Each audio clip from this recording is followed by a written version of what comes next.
Well, thank you so much for coming on the show. It was great to finally meet you because this is how we meet each other nowadays over Zoom. So why don't you tell us a little bit about yourself and your organization and what you're passionate about? Absolutely. And first and foremost, it's great to be here. Delighted to have this opportunity to talk about something that's very near and dear to my heart. My name is Lane Clark. I'm the Innovation and Entrepreneurship Manager for the Good Food Institute, or GFI.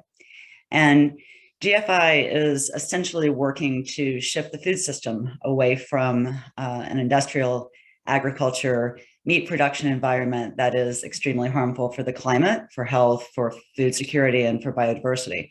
And we're doing that through a series of 6 NGOs right now across the world. There are about 150 of us. We're in the US and Brazil and India, and also in Asia Pacific out of Singapore, and Europe out of Brussels and London. And so we operate across the 3 different pillars as we see them of alternative proteins, and that is plant-based protein, and then cultivated meat and fermentation derived. And that's all meat, eggs, and dairy. And there are some really exciting things happening in this area that I'm looking forward to speaking with you about.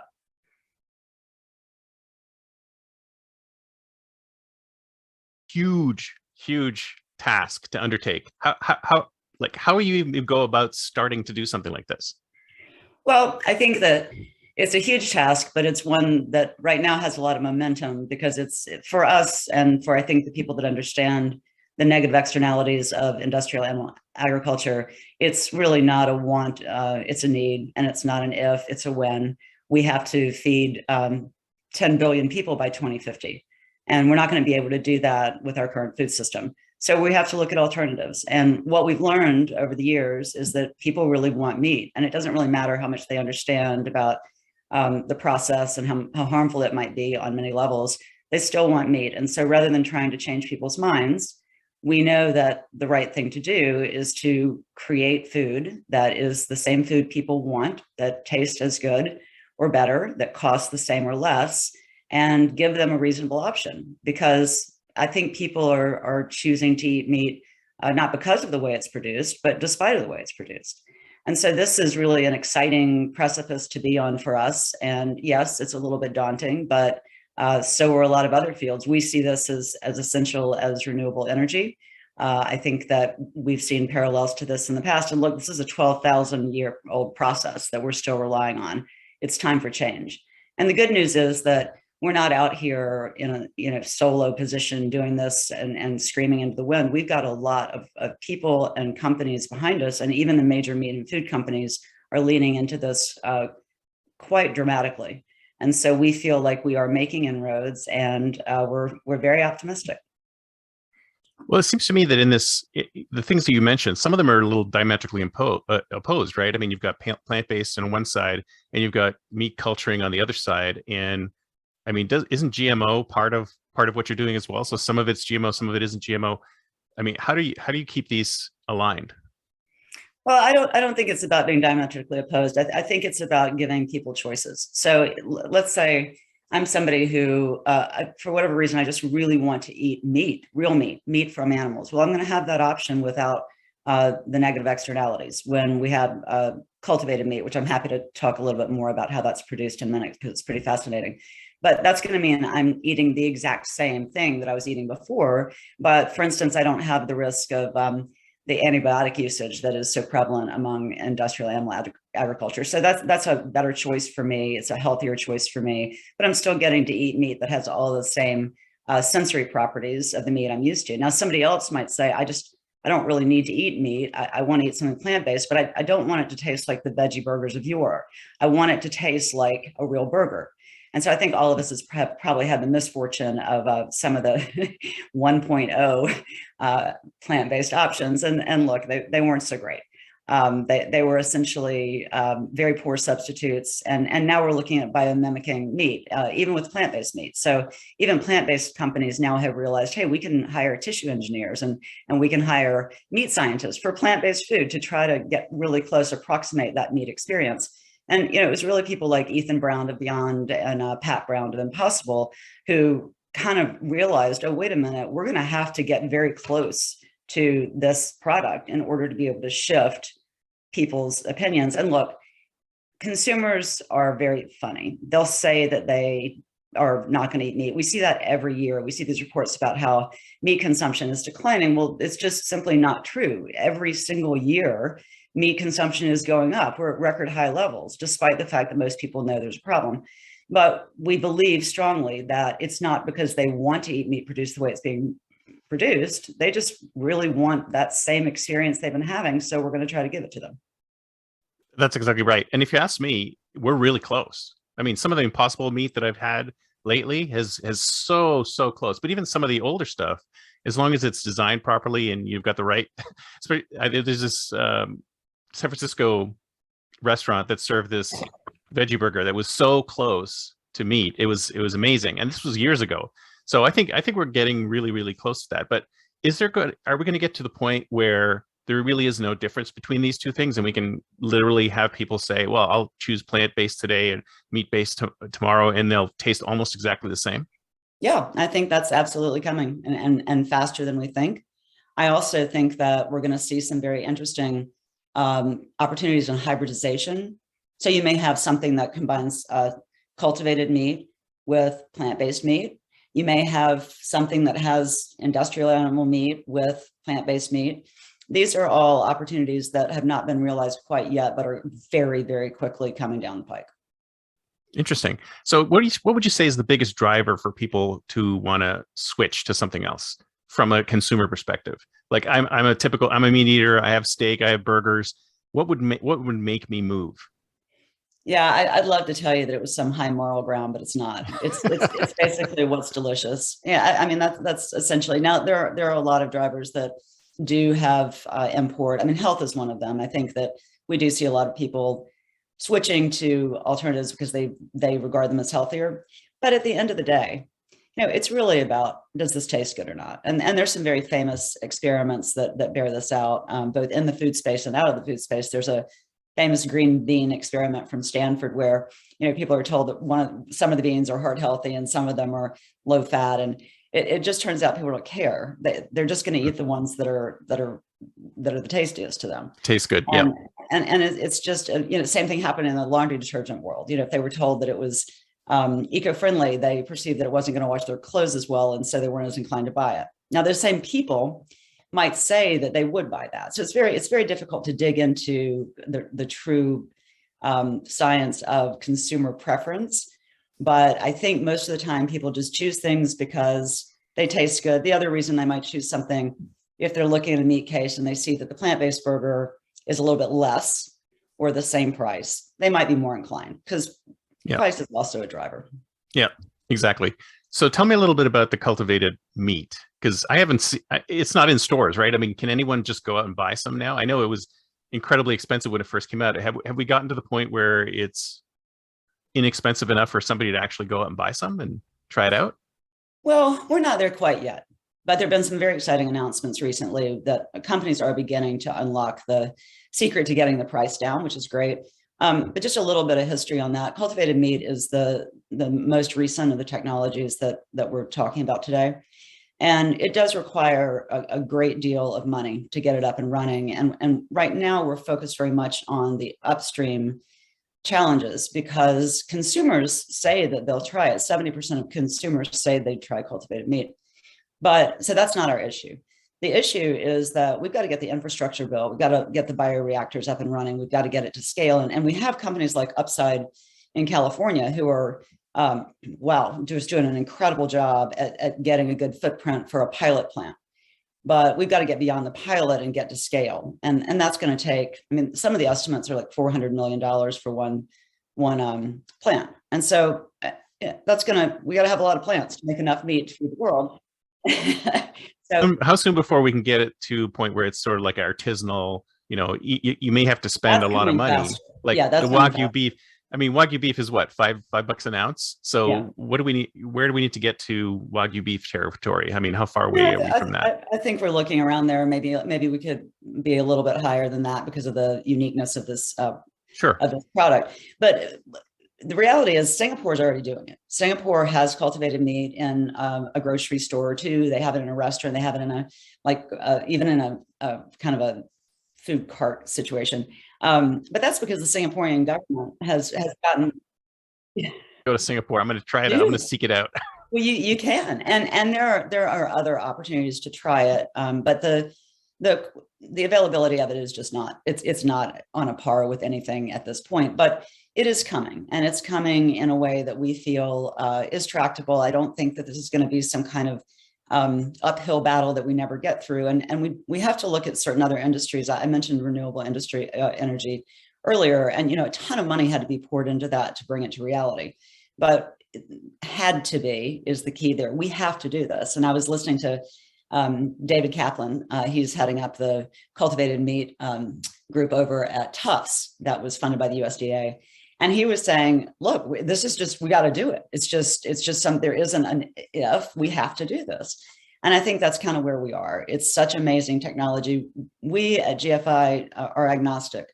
And if we didn't believe in this science, we wouldn't be out there promoting it. It doesn't benefit us to promote something that we can't bring to fruition. So we took a very close look at this technology, and our scientists determined, yeah, this is not science fiction. This is science. We can bring this to the market, or help companies bring it to the market. And so we remain super excited, and we're seeing a lot of governments get a little bit more behind it. Even in the US, the USDA and the FDA are trying to create the framework for create the regulatory framework around it so that we can clear the path for the US. Canada is, they're really doing a lot with alternative proteins. I'm very impressed with Canada. Israel and Singapore, I've mentioned already, they're just, they're leaps and bounds ahead of everybody. And one of the reasons for that, look, Israel is a very small country. And so in order to meet their goals, they need to be self-sustaining, and they need to have food security. And so that's sort of their emphasis. And it's kind of the same with Singapore. But you see those countries really demonstrating how fast you can bring something to bear. And this has been just a very short number of years. We're not talking about decades. Interesting. So it sounds like we're going from what we're doing now to a more sustainable future. Have we ever gone the other way and looked at what's the minimum dietary requirements that a human being needs, and creating some type of food that would fit into that category? It just reminds me of a science fiction story I read once, where there were vending machines that had these bars that were completely tuned to give everyone full dietary requirements for everything they needed. I mean, are we looking at it from that direction as well, or just in changing what we're doing now? I'm not. That sounds fascinating. I can't say a lot about that, I'm afraid. But I'm sure there are people working on all aspects of food and human dietary requirements. We are particularly focused on, I should go ahead and mention now, we operate on 3 different programmatic departments, and one of them is science, and the plurality of our team members are scientists. And then we have policy. I spoke a little bit earlier about the regulatory challenges. They're working on that. There's a battle cry for governments to put more money into research and private sector support. And then there's also, corporate engagement, which is where I sit, and that's working with companies to try to get them on board, which is going very well. But none of what I'm doing is talking about anything as specific as, getting it down to an actual like this many calories a day for this weight and height person.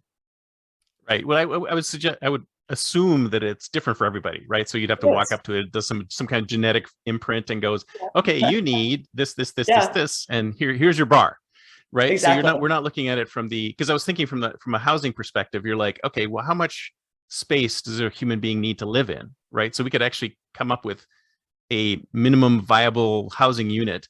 But there's no work on what's a minimum viable amount of food that somebody needs to eat per day. Not at GFI at this point, but I can tell you that I work with a lot of people who are sci-fi buffs and who could probably talk about that ad nauseum. And I think that there probably are advances that are going to come as a thought experiment. I think it's fascinating. And who knows, when we're future casting, there may be a point at which we know, when we sit down to a table at a restaurant, we know exactly what portion we're supposed to have. And that's how much cultivated meat gets brought to us. Who knows? Yeah. Well, I think you've got a tough task, because food is so integral to our lives, right? And it's the experience of eating it, the social piece of it, going in there and messing around with it. This is why you're getting oh yeah, I'll definitely try that. And then when it comes right down to it, it's like, no. So, I mean, Well, yeah, and we learned we've one of our learnings over the years that we've been in existence is that we might have underestimated the cultural importance of food in certain countries. You know, the US is relatively new and food is important here, but when you go places like Europe, food is deeply ingrained in the cultures there. And so, yes, it's more than just getting people to think, oh, this is more pragmatic, this makes sense, this is delicious, this is, at price parity. Even getting to those things, somehow we have to get people to feel motivated, even if they have a real cultural draw to what they're eating. right, that Thanksgiving turkey's got to look and smell and taste just like a That's right. turkey and be Exactly. carvable, right? It's like, what am I going to do with Right. my carving knife? I can't carve this thing. No, but it's true. All the ritualistic things around meat, yeah, they have to be replicated. And that, as we spoke earlier, that's a really good example of that's your cultivated meat customer, whereas the plant-based meat customer may not need all of that. So if we do a lot more cultivated meat and we would sort of reduce the number of actual animals that we need, I mean, how is that going to affect the planet? Do we know? Yeah, we know. It's pretty amazing. And this is when I wish that our fearless leader, Bruce Friedrich, was sitting here and not me, because he is just an absolute, like, he could just nail this one. I will do the best I can with it in telling you that at this point, we think meat production is going to be about 70 to 100% greater by 2050. And that's mostly in developing countries, which is not a good If we sign. stay on our if we stay on our current trajectory. Yeah. And so what we're looking at, if that happens, is deforestation.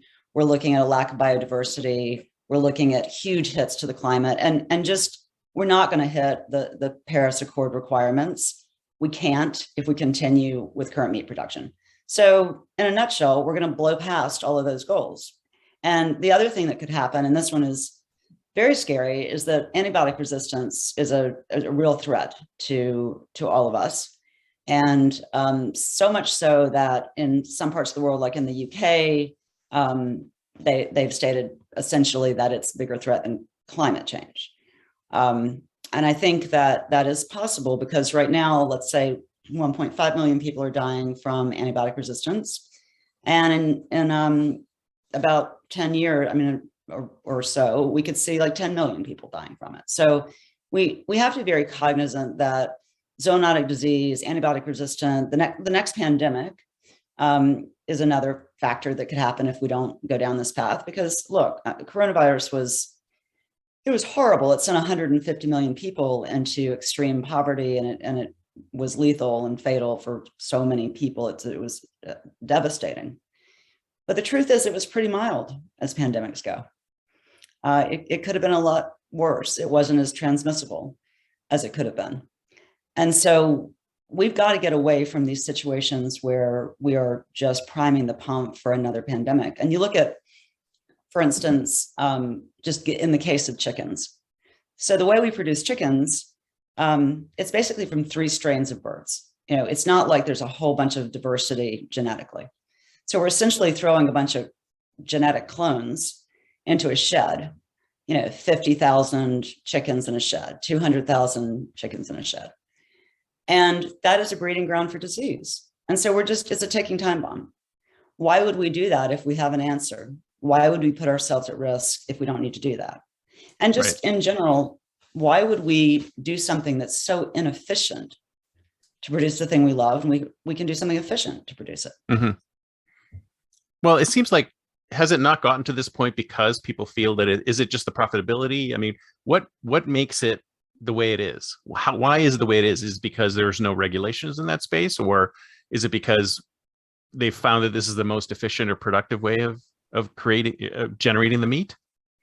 The current food system is based, as I mentioned, on 12,000 years of thinking this is the way we are able to eat meat.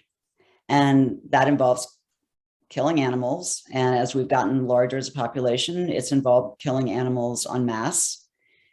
And we just haven't been thinking about other ways to do it. And I think that I would liken it to the way that we used to consume fuel. We we weren't thinking about this is problematic and we're going to have an answer for this. Right. And right now, you know, we're trying to transition to electric vehicles and it's going to take a little while. Why are so many people that could afford an electric vehicle still driving a gas powered vehicle? Well, it's habit. It's habit. It's also the sensory experience, like we were saying before. It's like this is what they experience. I'd much rather have like an ICE engine underneath me than a smooth electric vehicle. Right. So it's cultural. So, and that's why recreating the meat experience is so important. And some of the things that go into that they get really complex. Like when you talk about biomimicking fat, for example, fat is super important to that organoleptic experience. And so if you want to taste, smell, hear, even the sizzle, fat is really critical to that. But oh, absolutely. I read once that apparently they didn't have fat in the original meat. I thought that's like the first thing I would think of is that it needs fat. Right. Well, and the good news is that we are seeing so many breakthroughs, really interesting breakthroughs in the production of alternative protein fat. And not just one answer, but multiple platforms that are saying, hey, this will work and this might work. And then we'll go see which one of those works best. And then I think you'll start seeing more people saying, hey, this is pretty good. This is close approximation. And we'll see less resistance. But people want what they want and they don't want to change. And that's okay.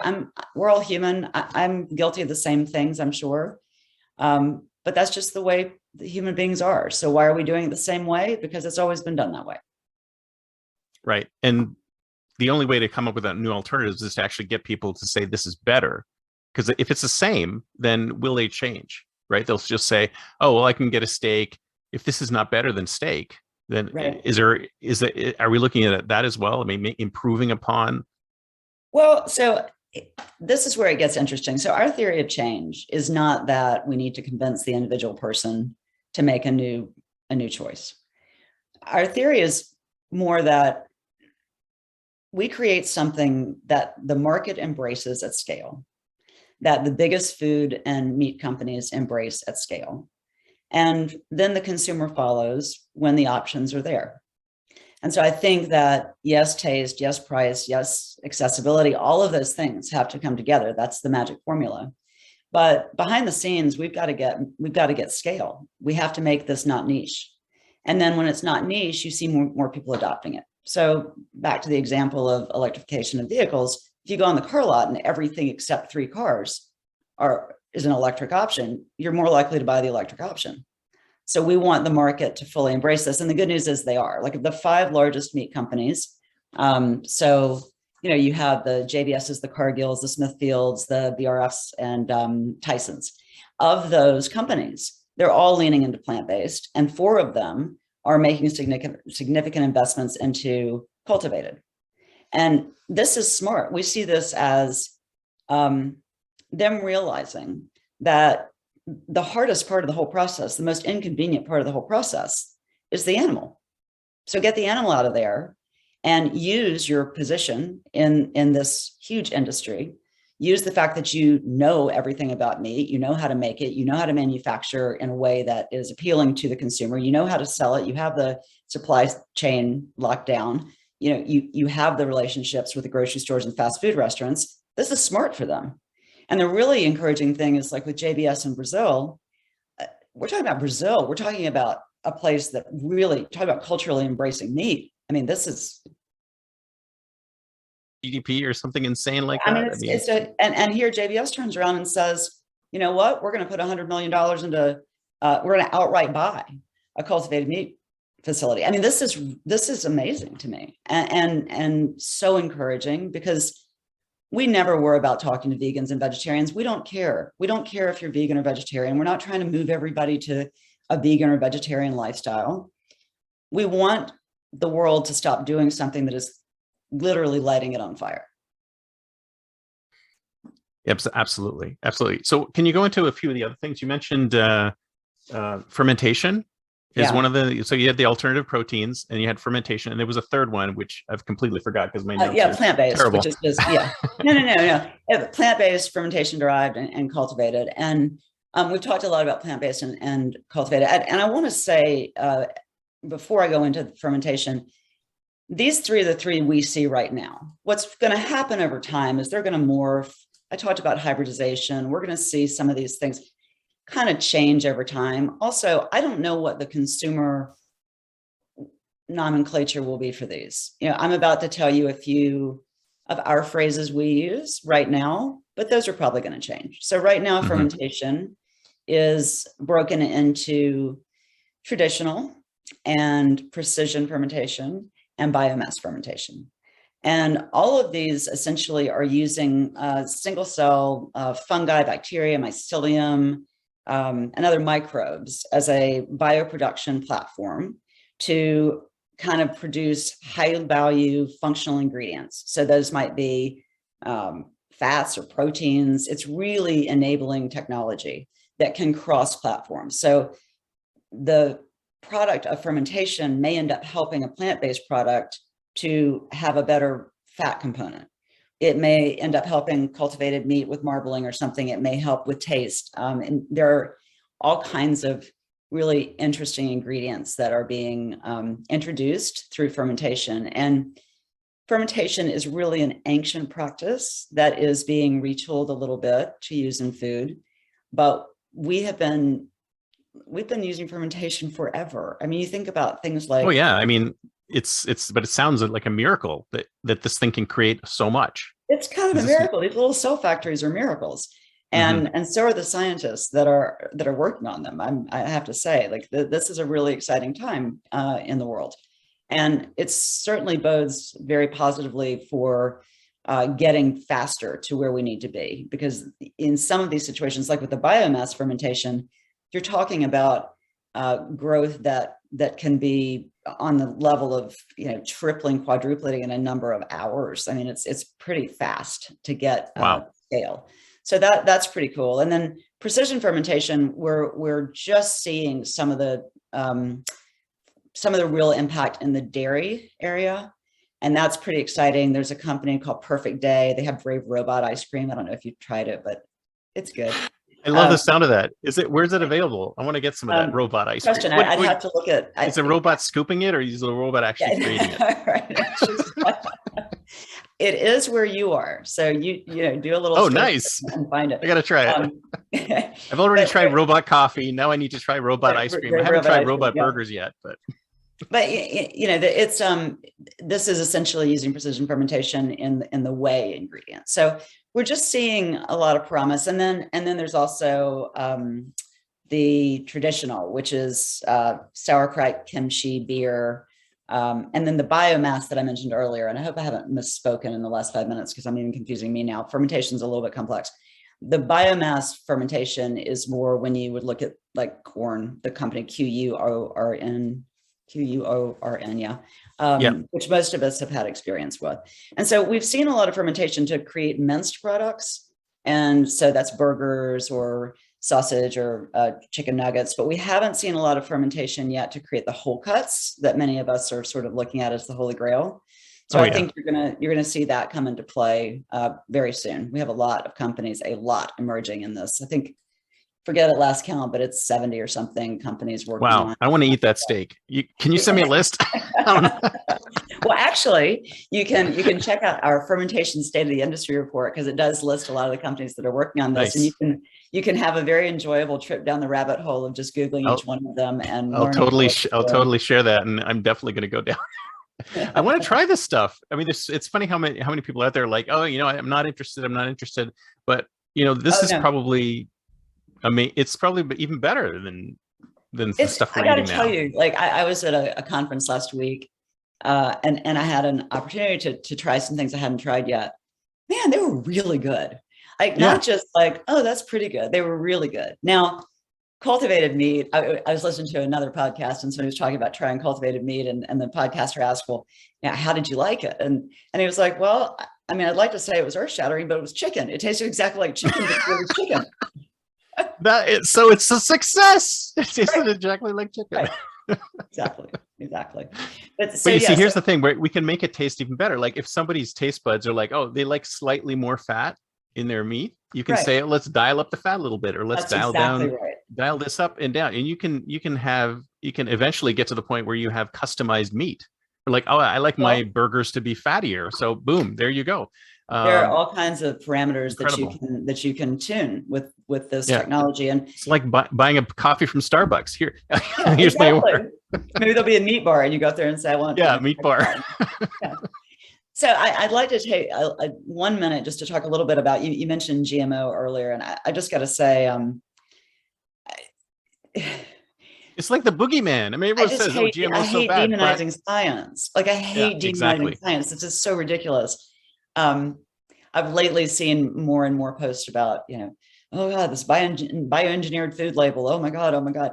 Yeah, we've been relying on things like fermentation forever. I Hmm. mean, something like 90% of the cheese contains some level of fermentation because of the rennet. We've got situations Oh where yeah, every diabetic has been taking insulin free. That's precision fermentation. I mean, this is not new technology. This is a yep. new way to use an ancient technology. But we've got to stop demonizing science. We've got to stop talking about non-GMO being the holy grail. It's not. We got to get smart. People, we got to get smart. Yeah. No, I'm with Science, you. I'm with you. science is not the bad guy here. Hmm. It never is. It usually never is. No, I won't say never, but usually not. So, what was the other thing? So fermentation, like you said, was there a third? So we talk about plant-based a little bit. So what can you tell me about anything new in the plant-based space Yeah, that there's we're I'm not going to be able to talk to it at great length because it's so nascent, but there's something called plant molecular farming. Mhm. And plant molecular farming is essentially getting plants to express different proteins. And I'm Ooh. sure I'm going to hear about this one because I think I probably just botched that. So don't bank on like that being absolutely 100%. But I can just tell you that PMF is coming down the road. Another interesting one is 3D printing of meat. So Oh yeah, I'm waiting for that. That's the Star Trek replicator thing, right? Where I that's can right. just Yeah, say, that's exactly what that is. Yeah, yeah. And that, that's here. That's being done. One thing, it was really interesting. I went last same conference I can was you at. actually 3D print a steak, or is Yep. it still? Oh Yeah. wow, No, you can I 3D want print that. meat right now. It's very cool. Um, What's it I, taste like though? yeah, well, it's from what I understand, it's good. Mhm. But it's just the scale issue with that. Like, is that going to be the answer for scale? Yeah, probably not. It'll probably stay fairly niche, but it's cool to have it. It's great technology. I can see a high-end restaurant now where Oh, yeah, it's just like a yeah, meat robot we were talking about. for sure. Well, and just the creativity that it would impart for chefs, if they wanted to put their own stamp on their steak, literally. Yeah. Um, but then there's You can't also get this meat anywhere else. It's yeah, customized. The that's chefs right. could have. I love it. The draw.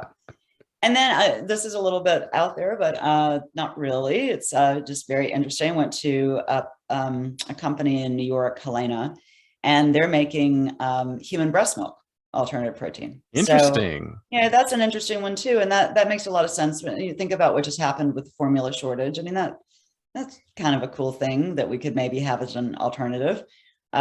What's funny is So that immediately I thought that was really cool, and I'm sure hundreds of people out there are going, "Oh my god, that's awful! That's the worst!" Like, technology I and science is your friend. I know You could use it for good.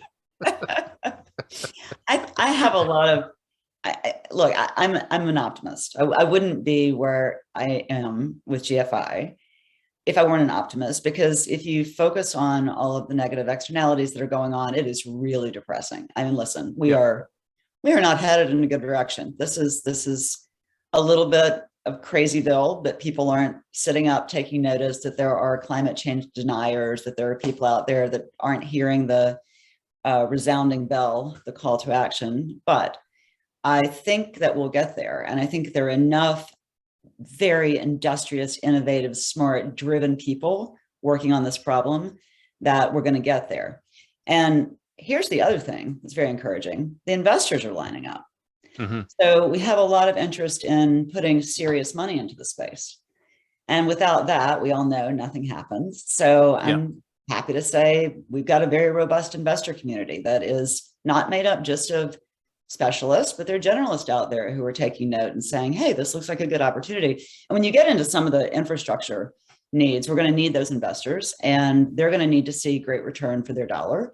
And so it's a little bit volatile economy right now. It feels a little bit like we're in a scary period. But what we're hearing is that primarily that's just going to mean companies are going to have to do a little bit more due diligence. They're going to have to be a little stronger. They might have to do some life cycle analyses they weren't planning to do. Who knows?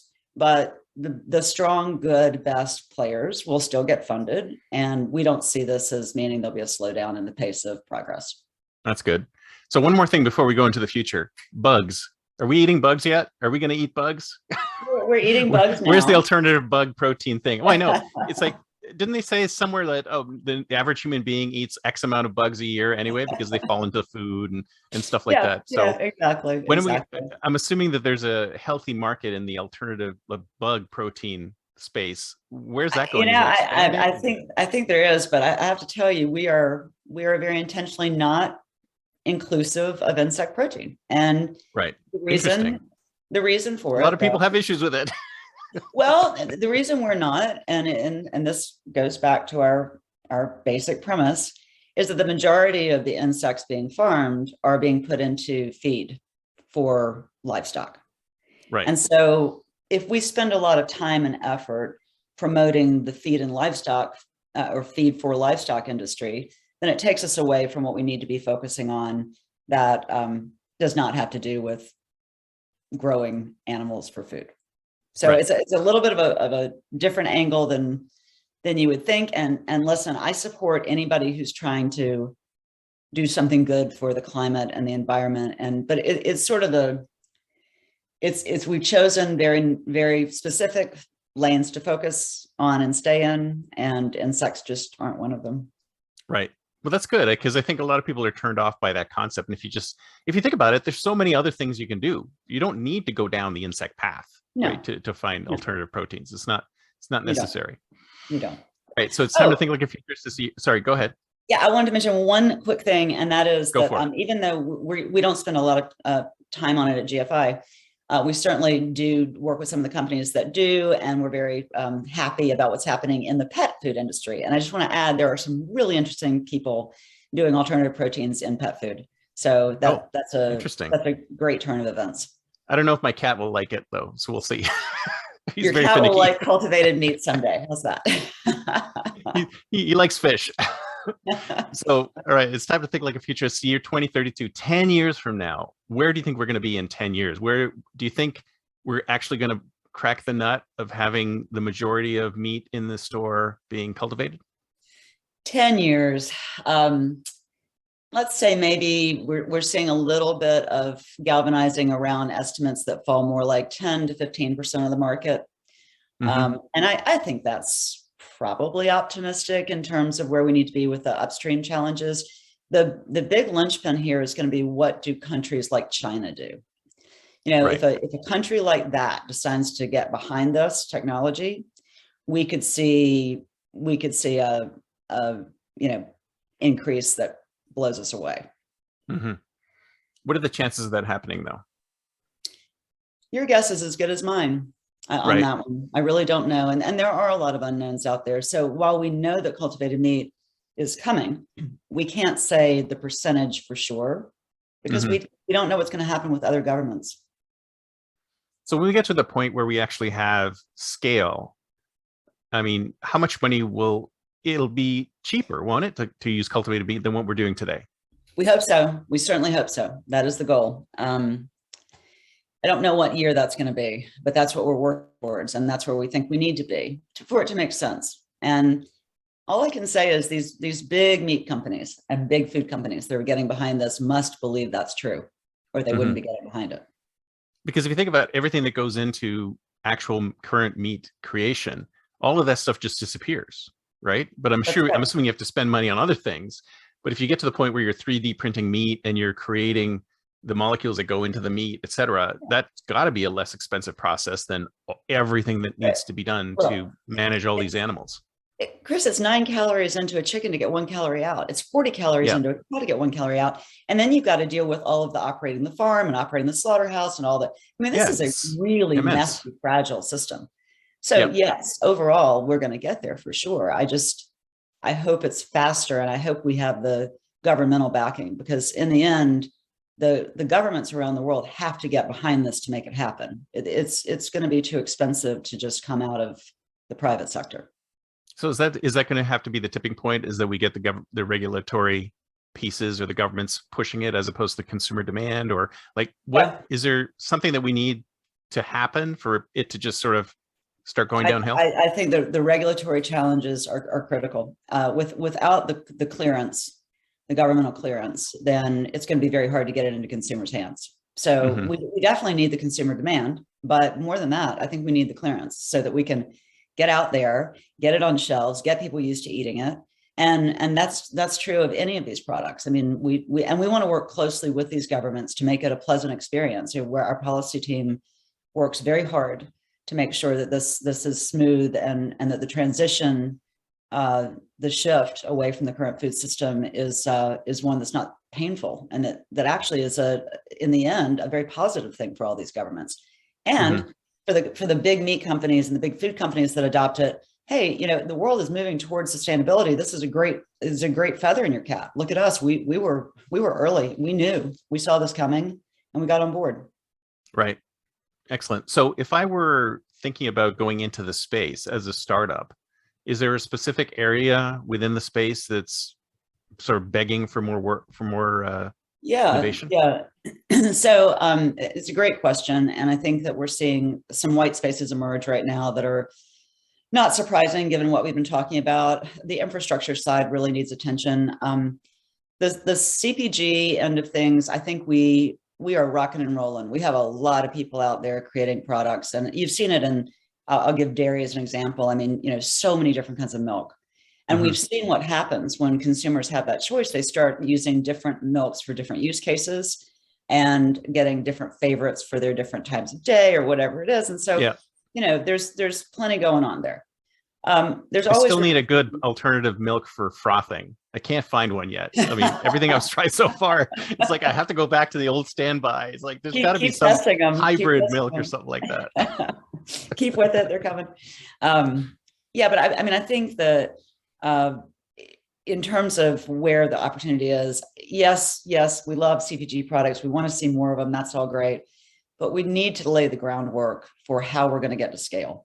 So boring stuff in the back end, basically. I get super excited about startups that are like, hey, we have a solution for bioreactors, or we have a solution for a growth medium for cultivated meat. I mean, that's the kind of stuff that I feel like, or a novel ingredient that's even better because it tastes, or it imparts, more flavor or tastes more like fat. That's what gets me extremely excited.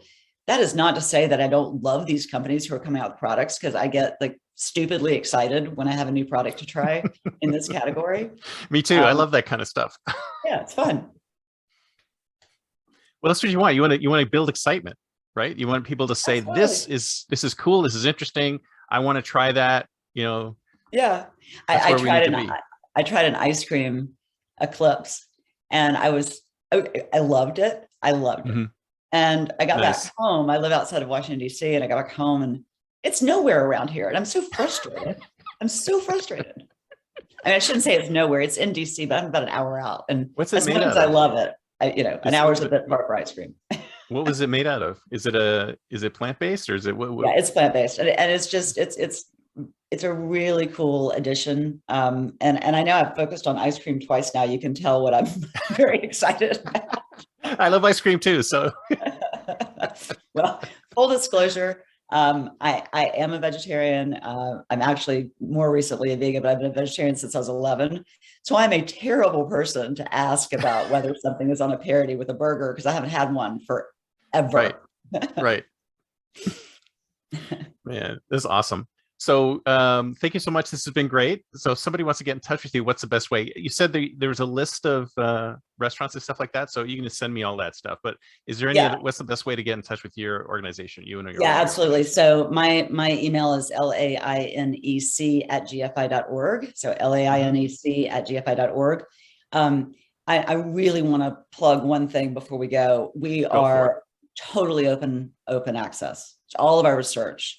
Everybody can read it, see it for free. We are completely donor funded, so we're not answering to anybody. And our research is fantastic. And so if you go on the gfi.org website, you'll find access to all kinds of things like state of the industry reports. They go into far more depth than I've been able to go into in this hour. You'll find all kinds of information about every part of the alternative protein ecosystem.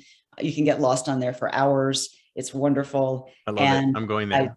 And we also have a YouTube channel that has a whole bunch of webinars. So if anybody's super interested in getting more into like the science of this or the business of this, we have both science and business webinars. I highly recommend them.